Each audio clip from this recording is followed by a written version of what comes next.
Something worthy of review is this handheld chainsaw. I bought it on Amazon earlier this year, and I paid $27.95 for it. It has since gone down to $19.99, and now they're doing $18.98 price on this chainsaw. And I think the price went down because there are some other competitors handheld that actually have two battery packs, and this one only has one. But this thing has really come through for me, and who can't afford an $18 chainsaw? So I'm going to do a little review on it and demonstrate how it works. So here's a sample of the handiwork of this saw, and we're talking about this huge tree that the branches just go crazy on, and I cut it off right there because it was going clear across the yard. Yeah, here's about a 4-inch diameter example of what I've been dealing with, and I'm going to try to keep it in the frame as I cut that down, cut it in half or whatever.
Well, that saw has served me well, and we just saw it go through 4 inches of wood.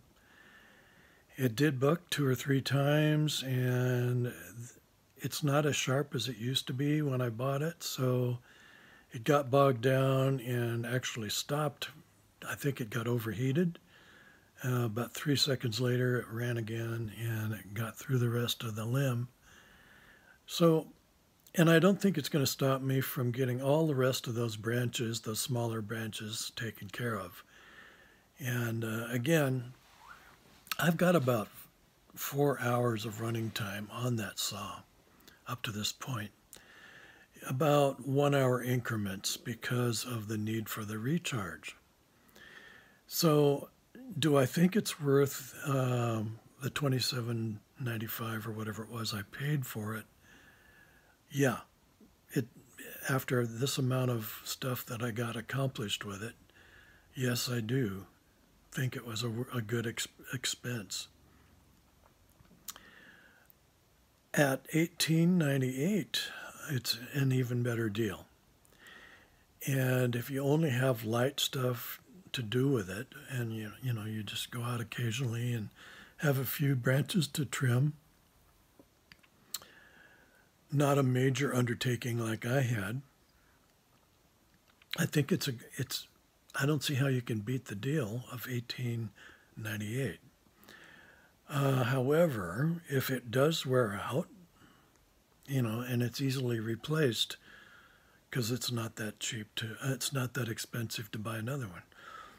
But if I had to buy another one, if something happens to this one, there's another one that has 2 battery packs that's the same price I paid for this one. So I think it's $27.98 and on Amazon. So that might be a better deal just for the convenience of not having to recharge so much. And 2 battery packs will get you through a good size amount of stuff. So I hope this was useful and you thought it was worthy of note. And yeah, like and subscribe if you so desire. And have a blessed day.